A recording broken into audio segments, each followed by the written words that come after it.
पड़ेगा, लोगों को इसके बारे में बताना पड़ेगा।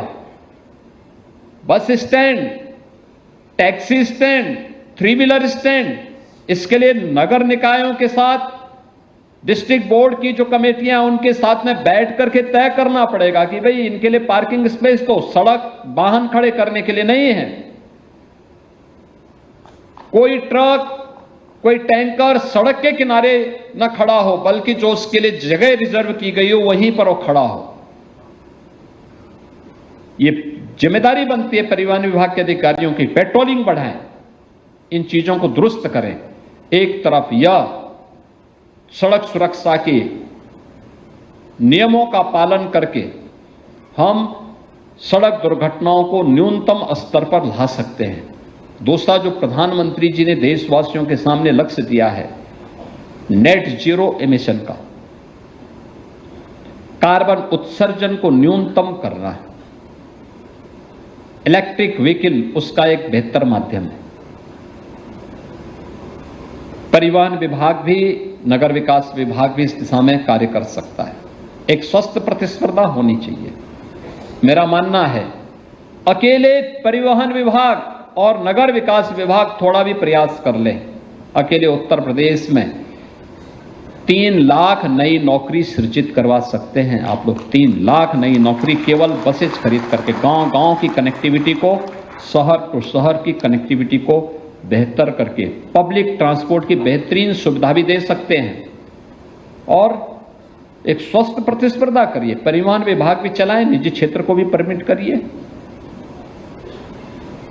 नगर विकास विभाग भी चले, वो भी निजी क्षेत्र को भी उसमें परमिट करें, अच्छी सेवाएं दें। एक स्वस्थ प्रतिस्पर्धा आगे बढ़नी चाहिए। कितने नौजवान आ जाएंगे, कितने लोगों के हाथों को कार्य मिलेगा, स्वयं का कार्य होगा, एक प्रतिस्पर्धा आगे बढ़ेगी, लोगों को सुविधा मिलेगी। कोई नाबालिग, कोई अनट्रेन्ड व्यक्ति, वह 2 व्हीलर हो, 3 व्हीलर हो, 4 व्हीलर हो या बसेज हो या कोई ट्रक्स हो, इसकी स्टीयरिंग में न बैठे। यह हमें सुनिश्चित करना पड़ेगा। हमें इस व्यवस्था को आगे बढ़ाना पड़ेगा। बस स्टेशन हमारे क्यों नहीं वर्ल्ड क्लास हो? ये हो सकते हैं, प्रयास करना पड़ेगा। आप सोचिए ना, इस सभागार में अच्छा किया कि आज परिवहन मंत्री ने यह कार्यक्रम यहां पे किया। कितना शानदार माहौल में, आवाज भी नहीं गूंज रही है लेकिन सुनाई सबको दे रही है। कितना सुंदर वातावरण, पूरा सभागार भी भरा है लेकिन कार्यक्रम भी शानदार तरीके से हो रहा है। ये चीजें आपके बस स्टेशनों में भी हो सकती हैं, वहां पर भी हो सकती हैं। हमें जवाबदेही तय करनी पड़ेगी कि भाई परिवहन निगम की बस अपनी परमिसेस में रहेंगे, सड़कों पे ही बेतरतीब नहीं खड़े होंगे। हमें बस स्टेशन को उस रूप में बनाना पड़ेगा। इनकम भी होगी विभाग की, इनकम भी होगी तो आप सुविधा भी बढ़ा सकते हैं। आप सोचो कि अगर पैसा ही नहीं होता तो क्या हम कोविड कालखंड में उत्तर प्रदेश के वासियों को इतनी सुविधाएं दे पाते? पैसा नहीं होता, क्या हमने यहां पर मृतक आश्रितों को नियुक्ति पत्र दिया होता? पैसा था तो कर रहे हैं, नहीं तो बहुत सारे विभाग ऐसे भी हैं जहां पे पैसा नहीं था, जहां पे बहुत सारे कॉर्पोरेशन ऐसे थे जहां पैसा नहीं था, उसको बाइंड अप करने के लिए आदेश कर दिए गए, बंद कर दो भाई। ये चीजें हमें तैयार करनी पड़ेंगी। अगर हम समय की गति और समय की डिमांड के अनुसार, क्योंकि ये सुविधा तो आप जितनी अच्छी सुविधा देंगे, ये डिमांड एंड सप्लाई पर आधारित होता है, मार्केट का ये नियम है। आप अच्छी सेवा देंगे, लोग आपके पास आएंगे। आप अच्छी सेवा नहीं देंगे, लोग दूसरा तरीका अपनाएंगे। और मैंने देखा है इलेक्ट्रिक बस सेवा के प्रति लोगों के मन में एक नया चार्म है, लोगों के मन में एक नई उत्सुकता है। पर्यावरण की भी हम रक्षा कर पाते हैं और साथ साथ बेहतरीन यात्रा का भी आनंद लोग ले पाते हैं उससे। हम लोगों को उस दिशा में आगे बढ़ना पड़ेगा और उसमें सर्विसिंग की भी समस्या का समाधान, डीजल पेट्रोल की समस्या का भी समाधान सब अपने आप हो जाता हो। चार्जिंग स्टेशन लगाने पड़ेंगे, उसमें भी निजी वेंडर आ सकते हैं। थोड़ा सा प्रयास परिवहन विभाग को आगे करना पड़ेगा। ये चीजें हो सकती है। मंत्री जी समय दे रहे हैं, बस एक समय के अनुरूप करा दें तो और बेहतर तरीके से वो आगे बढ़ सकती हैं, आगे बढ़ सकती हैं।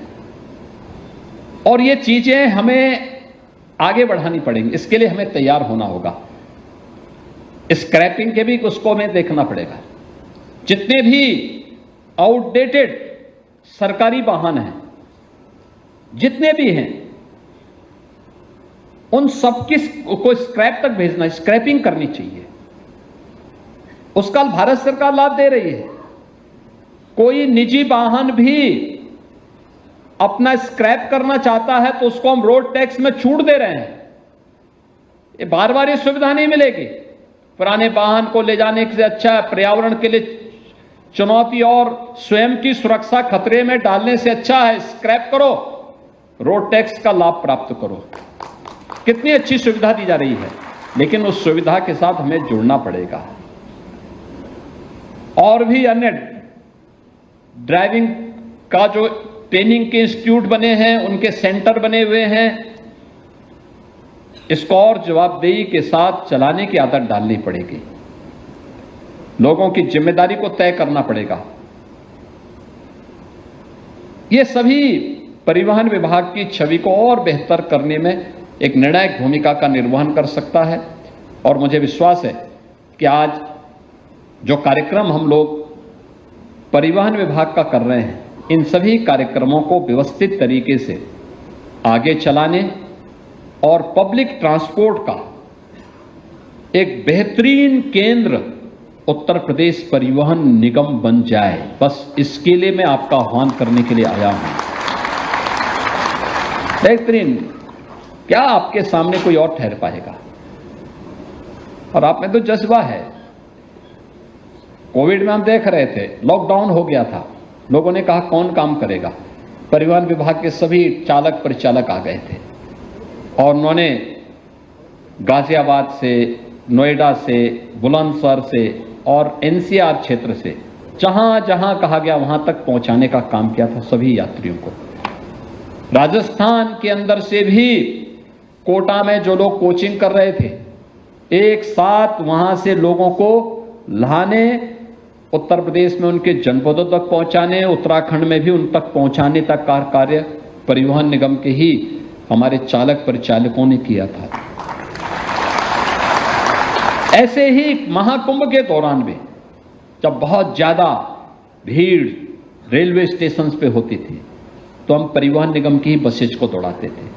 भाई आप बसेस लगाओ, एक साथ 200-200, 500-500 बसेस लग रही थी और यात्रियों को भर करके फिर वहां से प्रयागराज के बाहर वाराणसी तक, चंदौली तक, गाजीपुर तक, गोरखपुर तक, देवरिया तक, बलिया तक पहुंचाने का काम होता था। बड़े अयोध्या तक पहुंचाने का काम होता था।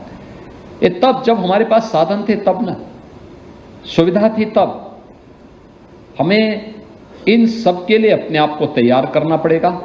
आज के इस अवसर पर आपने इतनी सारी सेवाओं को एक साथ आप लागू कर रहे हैं, इनकी नियमित समीक्षा, इनकी मॉनिटरिंग और इसका प्रभावी क्रियान्वयन के लिए हमें सदैव तैयार रहना पड़ेगा। इस विश्वास के साथ हम विकसित भारत के लक्ष्यों को प्राप्त करने के लिए विकसित उत्तर प्रदेश बनाना हमें पड़ेगा। विकसित उत्तर प्रदेश के लिए शॉर्ट टर्म, मीडियम और लॉन्ग टर्म प्लानिंग जो विभाग की है, उसके तहत अपनी सेवाओं को और बेहतर आप कर पाएंगे। इस विश्वास के साथ मैं आज के इस अवसर पर उत्तर प्रदेश परिवहन विभाग को इन सभी योजनाओं की, इन सभी कार्यक्रमों की हृदय से बधाई देता हूं, अपनी शुभकामनाएं देता हूं और विश्वास करता हूं कि आप सड़क सुरक्षा के उस मानक को पूरा करने में सफल होंगे। आप सबके प्रति मेरी शुभकामनाएं हैं। धन्यवाद। जय हिंद। के द्वारा आयोजित आज के इस कार्यक्रम में समारोह में उपस्थित उत्तर प्रदेश के परिवहन मंत्री श्री दयाशंकर सिंह जी, लखनऊ की महापौर श्रीमती सुषमा खड़गवाल जी, माननीय विधायकगण श्रीमती जयदेवी जी, श्री अमरेश कुमार जी, श्री ओपी श्रीवास्तव जी, विधान परिषद सदस्य श्री मुकेश शर्मा जी, श्री रामचंद्र प्रधान जी, श्री योगेश शुक्ला जी, प्रमुख सचिव परिवहन श्री अमित गुप्ता जी, आज के इस समारोह में उपस्थित उत्तर प्रदेश परिवहन निगम से जुड़े हुए सभी अधिकारीगण, पीपीपी मोड पर जो बस स्टेशन बनाए जा रहे हैं उसके निर्माणकर्ता और उपस्थित अन्य बहनों और भाइयों, आज हम सब यहां पर एक अच्छे माहौल में इंदिरा गांधी प्रतिष्ठान के इस जुपिटर हॉल में बैठे हैं। आपने देखा होगा ये अपने आप में एक मॉडल है। ये जुपिटर हॉल लखनऊ विकास प्राधिकरण ने फिर से रिनोवेट किया है। पैसा लगाया है तो पैसा कमाया भी है। 4 वर्ष में 32 करोड़ रुपए से अधिक की आय अकेले इस सभागार से लखनऊ विकास प्राधिकरण को हुई है। तो इसलिए इतना शानदार माहौल आज उन्होंने यहां पर इस कार्यक्रम के लिए भी उपलब्ध करवाया है। तो मैं सबसे पहले इंदिरा गांधी प्रतिष्ठान, जो प्रदेश की राजधानी का सर्वाधिक सार्वजनिक कार्यक्रमों का एक केंद्र बिंदु है, उसमें जुपिटर, मार्स और मरकरी के साथ ही अन्य सभागारों के पुनर्विकास के लिए, सुंदरीकरण की इस योजना के लिए हृदय से धन्यवाद देते हुए इस पूरे कार्यक्रम के लिए उनको बधाई देता हूं। और ये परिवहन विभाग पहला कार्यक्रम है जो इस आयोजन का हिस्सा बन रहा है। यानी जुपिटर हॉल के पुनरुद्धार और पुनर्विकास कार्यक्रम के बाद आज ये पहला अवसर है जब परिवहन विभाग का एक कार्यक्रम यहां पर हो रहा है, क्योंकि कार्यक्रम का शुभारंभ करने के लिए कार्यक्रम तो 11 बजे से मुझे बताया गया था, तो मैं मानता था कि मंत्री जी आपके 12 बजे तक पहुंचेंगे तो मैं भी पहुंच जाऊंगा, लेकिन मैं मीटिंग में ही था। मुझे 10 ही बजे बताया गया कि मंत्री जी पहुंच गए हैं। वे रात्रि में भी 12 बजे तक यहां थे और हम लोग 11 बजे, अब मेरा एक भाषण भी प्रारंभ हो चुका है।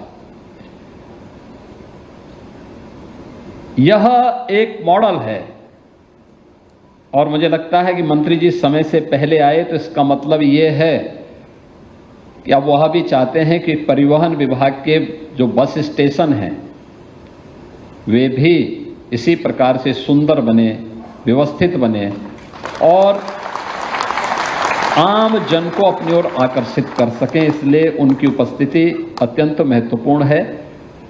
मैं आज जिन प्रयोजनाओं का यहाँ पर शिलान्यास हो रहा है, शुभारंभ हो रहा है या लोकार्पण हो रहा है, इसके लिए परिवहन विभाग को अपनी शुभकामनाएं देता हूं, बधाई देता हूं और शुभकामनाएं भी देता हूं। परिवहन विभाग प्रदेश के पब्लिक ट्रांसपोर्ट का सबसे बड़ा माध्यम है और स्वाभाविक रूप से देश का भी। 14,000 बसेज किसी एक निगम के पास हों और उसके माध्यम से संचालित हो रहे हों, या उत्तर प्रदेश परिवहन निगम सफलतापूर्वक अपनी सेवाएं प्रदान कर रहा है। उसके चैलेंजेस भी हैं। इतनी विशाल आबादी के लिए सुविधा देना, और खास तौर पर अभी हाल ही में रक्षाबंधन के अवसर पर 3 दिनों तक लगातार बस सेवा, और वह भी बहनों को फ्री में बस सेवा को जो सुविधा आपने उपलब्ध करवाई वो और भी शानदार थी। यद्यपि उसका प्रचार प्रसार विभाग नहीं कर पाया, कितनी बहनों ने यात्रा की इसके बारे में बहुत बता नहीं पाया। अगर उसका भी हाईलाइट करते तो लोगों के मन में एक और प्रचार का आपको आधार बनता, आपको एक अवसर था। लेकिन आज इतनी अधिक सेवाएं और इतना विस्तार, ये आज की आवश्यकता है, लेकिन भविष्य की चुनौतियां भी हम सबको आगाह कर रही हैं। याद रखना, कोई भी व्यक्ति हो या समाज, गांव हो या शहर, जिला हो, राज्य हो या देश, अगर वह समय की गति से पिछड़ जाता है तो हमेशा के लिए पिछड़ जाता है। अगर वह समय की गति से 2 कदम आगे चलने की सामर्थ्य रखता है तो वही प्रगति के पथ पर आगे बढ़ करके अपना विजयश्री का झंडा गाड़ता है। और उस विजयश्री की प्रगति की यात्रा में विजयश्री का झंडा गाड़ने के लिए हम भी विकसित भारत की इस परिकल्पना के सारथी बनेंगे। परिवहन विभाग के सामने पब्लिक ट्रांसपोर्ट की, सार्वजनिक क्षेत्र से जुड़ी हुई पब्लिक ट्रांसपोर्ट की इन सेवाओं को 3 प्रकार की उन योजनाओं के साथ हमारा शॉर्ट टर्म प्लानिंग हमारी क्या होगी, लघु अवधि की प्लानिंग क्या होगी अगले 3 साल के अंदर, अगले 10 वर्ष के अंदर, और अगले 22 वर्ष के अंदर हमें क्या कुछ अचीव करना है पब्लिक ट्रांसपोर्ट के क्षेत्र में। और जहां पर संभावनाएं हैं वहां पर आप आसानी से इसे अचीव भी कर सकते हैं। आसानी से, थोड़ा सा प्रयास, ये फाइल को लटकाने की आदत बंद करनी पड़ेगी। जन सुनवाई को तेजी के साथ आगे बढ़ाना पड़ेगा। विभाग में टीम वर्क को और सशक्त बनाना पड़ेगा, तो परिणाम आने में देर नहीं लगेगी, कोई देर नहीं लगेगी। और परिवहन विभाग ने करके दिखाया है। 2019 में प्रयागराज कुंभ, 2020 में वैश्विक महामारी कोरोना के दौरान जब 1 करोड़ कामगार और श्रमिक देश और से अलग अलग क्षेत्रों से अपने अपने गांव के लिए प्लान किए थे, न केवल उत्तर प्रदेश, बिहार, झारखंड, वेस्ट बंगाल, उड़ीसा, असम, इन सभी राज्यों से जुड़े हुए कामगार और श्रमिक इन 6 राज्यों से, उत्तर प्रदेश में सर्वाधिक थे, फिर बिहार के थे, वेस्ट बंगाल के थे, झारखंड थे, उड़ीसा था, असम था। वहां के लोगों को, उत्तर प्रदेश वासियों को उनके गांव तक और उत्तर प्रदेश के बाहर के जो कामगार और श्रमिक थे उन्हें उत्तर प्रदेश की बॉर्डर तक, सीमा तक। उत्तराखंड के प्रवासियों को हम लोगों ने उत्तराखंड के अंदर, जहां वहां की सरकार ने मांग की थी, देहरादून, हल्द्वानी और अन्य स्थलों पर, हरिद्वार तक पहुंचाने का में योगदान दिया था। तो मध्य प्रदेश के अंदर भी कुछ जगहों पर, राजस्थान, मध्य प्रदेश के अंदर भी कुछ स्थानों पर परिवहन विभाग के हमारे जो कर्मचारी थे, चालक परिचालक थे, उन्होंने सफलतापूर्वक उनको वहां तक पहुंचाने में अपना योगदान किया था।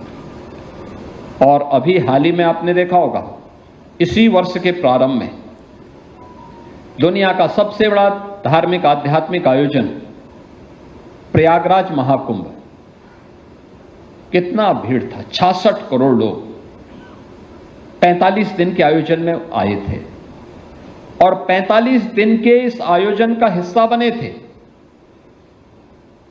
सर्वाधिक लोग आ रहे थे बसेस से, अपने अपने वाहन से आ रहे थे, बसेस से आ रहे थे। परिवहन निगम भी लगातार काम कर रहा था, लेकिन जब रेलवे स्टेशन पर अचानक भीड़ होती थी तो रेलवे स्टेशन से उन्हें प्रयागराज से बाहर तक पहुंचाने के लिए परिवहन निगम का बेड़ा हमेशा सतर्क रहता था, कार्य करता था, मजबूती के साथ लगा रहता था। और इसीलिए परिवहन विभाग को हम लोगों ने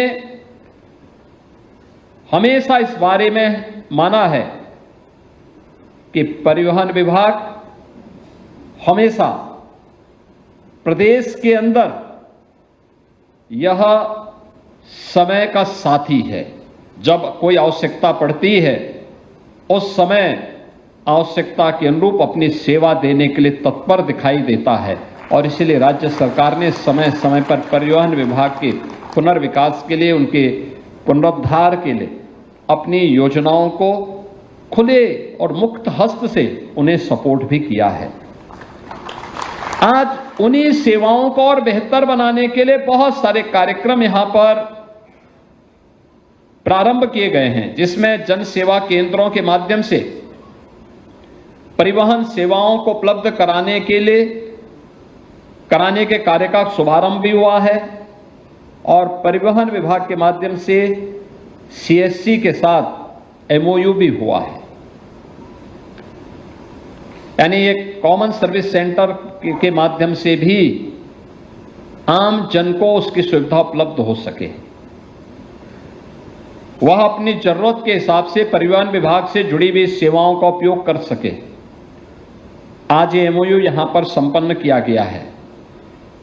आईआईटी खड़गपुर और परिवहन विभाग के बीच में एमओयू,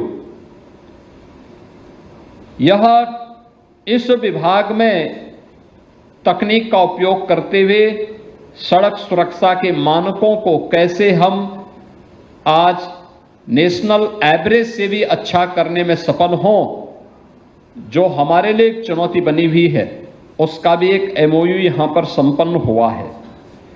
इंटरनेशनल ड्राइविंग परमिट की एक नई बुकलेट का भी विमोचन हुआ है और सरल परिवहन हेल्पलाइन का भी 149 की हेल्पलाइन भी जारी हुई है।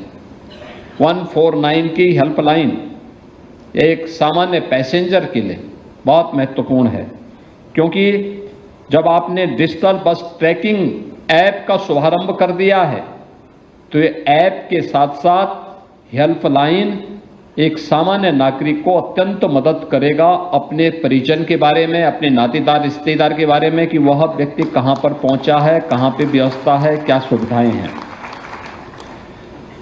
आज यहां पे इसके साथ ही पीपीपी मोड के अंतर्गत जो हम लोगों ने बस स्टेशनों को यहां पर प्रदेश के अंदर बनाया है, उनका उद्घाटन और शिलान्यास का कार्यक्रम भी हो रहा है, जो 82 करोड़ रुपए की लागत से हैं।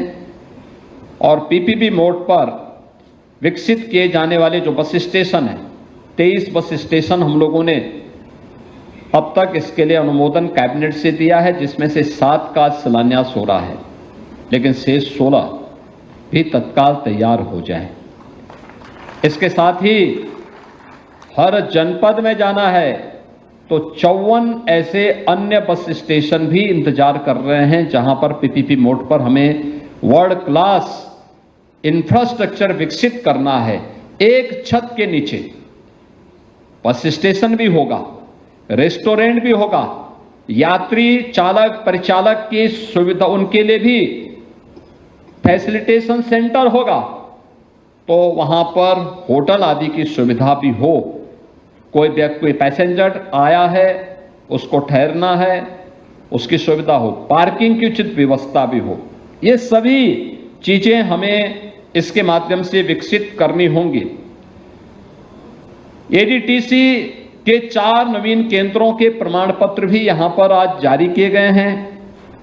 आरबीएसएफ के 4 नवीनतम केंद्रों के भी प्रमाण पत्र आज यहां पर जारी किए गए हैं और 4 नवीनतम ऑटोमेटेड टेस्टिंग सेंटर के निवेशकों को भी प्रमाण पत्र वितरित किए गए हैं।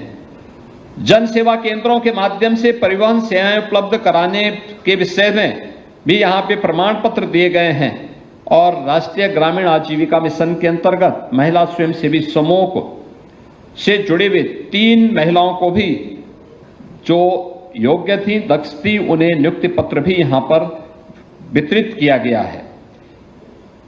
ये इन सबके साथ साथ इलेक्ट्रिक बस सेवा भी आज कुछ क्षेत्रों में प्रारंभ हो रही है। यानी इतना सब कुछ होने के बाद भी हम इस बात को हमें ध्यान में रखना होगा कि कुछ चीजें हैं जिसको हम लोग और अच्छा कर सकते हैं, बहुत अच्छा कर सकते हैं। एक सड़क सुरक्षा हमारे सामने एक चैलेंज बना हुआ है, सड़क सुरक्षा। और बार बार हम इस बात को कहते हैं कि सड़क सुरक्षा, सड़क पर चलने वाले एक एक व्यक्ति की सुरक्षा हमारी जिम्मेदारी बनती है। इसके प्रति जागरूकता पैदा करना, आम जन को जागरूक करना, आम जन को इसके प्रति सतर्क बनाना, उसके लिए उन्हें मानसिक रूप से तैयार करना। कोरोना कालखंड में वैश्विक महामारी के दौरान 3 वर्ष में हम लोगों ने जितने लोगों को नहीं खोया, उससे ज्यादा लोग हम हर वर्ष सड़क दुर्घटनाओं में खोते हैं और नौजवानों को खोते हैं। परिवार का परिवार समाप्त हो जाता है। एक चुनौती है ये समाज के लिए, प्रदेश के लिए, देश के लिए। केंद्र की सरकार भी और माननीय उच्चतम न्यायालय भी कई बार चिंता व्यक्त कर चुका है कि सड़क सुरक्षा हमारे लिए एक चुनौती है, लेकिन जागरूकता का अभाव, बेहतर समन्वय को बनाए रखते हुए व्यापक जन जागरण के माध्यम से हम इसको फेज वाइज न्यूनतम स्तर पर लाने में सफल हो सकते हैं, न्यूनतम स्तर पर लाने में सफल हो सकते हैं। याद करिए, अगर आपके कारण किसी पैसेंजर की जान बचती है तो प्रचार आपका अच्छा होगा, लोगों के मन में एक सुरक्षित यात्रा की अवधारणा परिवहन निगम के बारे में बनेगी। आपके कारण अगर कहीं लापरवाही के कारण किसी यात्री की जान जाती है तो परिवहन निगम की बस सेवा भी बदनाम होती है और साथ साथ आपको आर्थिक हानि भी होती है, यानी आपको कंपनसेशन भी देना होता है। यानी दोहरे लाभ भी हैं तो दोहरे नुकसान भी है। अंततः भुक्तभोगी पूरे परिवहन विभाग को होना पड़ता है। हमारा प्रयास होना चाहिए कि जिनको भी हम ड्राइवर के रूप में रखते हैं, जिनके हाथ में भी बस की स्टीयरिंग दे रहे हैं, उनका नियमित रूप से मेडिकल और फिजिकल फिटनेस उनका होता रहे। नियमित रूप से हर 3 महीने में कैंप लगाइए, हर 3 महीने में उनकी मेडिकल फिटनेस के कार्यक्रम प्रारंभ होने चाहिए और खासतौर पर आंखों के चश्मे तो जरूर दिखवाइए, क्योंकि पता लगा कि सामने दिखाई नहीं दे रहा और फिर भी स्टीयरिंग पकड़ करके चले जा रहे हैं, अंदाजे से चले जा रहे हैं। अंदाजे से आप किसी कार्यक्रम का हिस्सा बन सकते हैं, लेकिन सड़क पे बस लेकर के चल करके दूसरों की सुरक्षा के साथ खिलवाड़ करने की छूट नहीं दी जा सकती है और इसको हमें ध्यान में रखना होगा। इसमें कोई भी व्यक्ति इसकी चपेट में आ सकता है। आपके हमारे परिचित कोई भी हो सकते हैं। हमारे लिए वो प्रदेश का नागरिक है, प्रदेश का बाहर का भी तो हमारा अतिथि है। उसके प्रति भावनात्मक लगाव हमारे मन में होना चाहिए और उसकी सुरक्षा, उसकी संरक्षा, ये हमारी नैतिक जिम्मेदारी बनती है। हम उस जिम्मेदारी को अगर लें तो एक इस सड़क सुरक्षा के बारे में व्यापक जन जागरूकता, और IIT खड़गपुर इसमें अच्छा योगदान दे सकता है। और हमारा प्रयास होना चाहिए कि हम IIT के साथ बैठें, हम लोग टेक्नोलॉजी का बेहतर उपयोग करें, यूपी पुलिस का भी सहयोग लें, परिवहन विभाग के अधिकारी भी उसमें सहयोग करें, PWD, नगर विकास और अन्य विभागों के साथ भी बेहतर समन्वय हो। हम देखें किन कारणों से हो रहा है। संस्थाओं को भी, इंस्टीट्यूशन को भी हमें अपने साथ सहभागी बनाना पड़ेगा। ट्रैफिक के नियमों के बारे में बेसिक और माध्यमिक शिक्षा से जुड़े हुए संस्थान, स्कूलों में व्यापक जन जागरूकता का कार्यक्रम बने। हेलमेट पहन करके चलने से कैसे लोगों की जान बच सकती है, शराब और पी करके या नशे में बस चलाना कितना खतरनाक हो सकता है, ओवर स्पीडिंग कैसे खतरनाक हो सकती है। अगर हम वाहन के फ्रंट सीट पे बैठे हैं तो सीट बेल्ट कैसे हमारे लिए सुरक्षित हो सकती है। इन सब के बारे में अगर हम विजुअल मीडिया के माध्यम से, डिजिटल मीडिया के माध्यम से, प्रिंट मीडिया के माध्यम से, सोशल मीडिया प्लेटफॉर्म के माध्यम से व्यापक प्रचार प्रसार करें, बहुत सारी जानों को बचा सकते हैं, बहुत सारी जानों को बचा सकते हैं। याद रखना, बहुत बार कानून लोगों को बुरा लगता है, लेकिन याद रखना यही कानून अंततः आपकी सुरक्षा और आपके संरक्षण का आधार बनता है। यही कानून बनता है। जब आप इन्फोर्स कर रहे होते हैं, जब आप लोगों को बता रहे होते हैं कि भाई नशे में गाड़ी मत चलाइए, हो सकता है कोई नशे का आदी व्यक्ति उस समय बुरा मानता हो, झगड़ा करता हो। जब आप किसी व्यक्ति को कहें, किसी अपने आप को बड़े दिखाने वाले व्यक्ति को बोलते होंगे कि भाई गाड़ी में आप फ्रंट सीट पे बैठ रहे हैं, सीट बेल्ट बांधिए, हो सकता है उस समय उसको बुरा लगता हो, लेकिन वही सीट बेल्ट उसकी जान को भी बचाएगा। जब आप किसी बाइक सवार को, बाइकर्स को कहते हैं कि भाई हेलमेट पहनिए, अगर आप हेलमेट नहीं पहनेंगे तो, जैसे पेट्रोल पंप ने इस समय अभियान चलाया है, नो हेलमेट नो फ्यूल, यानी अगर आप हेलमेट नहीं पहनेंगे तो आपको हम तेल नहीं देंगे। बहुत सारे लोग विवाद खड़ा करते हैं, उस समय उनको भले ही बुरा लग रहा होगा, लेकिन सच्चाई ये है कि पेट्रोल पंप वाले के हित में नहीं है, ये हित में, वो बाइकर्स का हित में है कि वह अगर पहन करके चलाता है, दुर्भाग्य से कोई दुर्घटना होती है तो कम से कम जान तो बच जाएगी। हेड इंजरी होने से और जीवन भर बेड पे पड़े रहने से अच्छा है कि वह सुरक्षित जीवन जी सकता है। लेकिन इन सब बातों को लेकर के कौन बताएगा लोगों को? ओवर ड्राइविंग खतरनाक हो सकती है। आप घर में जाकर के कैसे भी क्या करेंगे? रात्रि भर क्यों चलते हैं? मैं तो मंत्री जी को भी कहता हूं, भाई क्यों आप रात्रि भर चल रहे हैं? भाई अपना समय पे जागिए, समय पे सोइए, समय पे अपने सारी दिनचर्या को पूरा करिए। सारे कार्य समय पे होने चाहिए। अगर सूर्य भगवान भी यही कहने लग जाएंगे कि चलिए अब मैं भी रात में उगूंगा, तब तो हो गया, फिर होगा ही धरती का कन्या। प्रकृति के अनुरूप हमें चलना होगा। प्रकृति के अनुरूप चलने के लिए हमें तैयार होना होगा। हर व्यक्ति को इस अभियान का हिस्सा बनाना होगा। क्या गांव, क्या शहर, क्या नौजवान, क्या बुजुर्ग, क्या महिला, क्या पुरुष, ये सभी लोग जब जुड़ेंगे तब हम सड़क सुरक्षा के लक्ष्यों को प्राप्त कर पाएंगे। और ये आज एक ज्वलंत समस्या है, प्रदेश की भी, देश की भी। इस पर हमें अपने आप को तैयार करना होगा और मानना मेरा है ये संभव है। हमने उत्तर प्रदेश पुलिस से इसके बारे में कहा था कि थोड़ा इसके बारे में काम करिए। उन्होंने एक ऐप विकसित किया,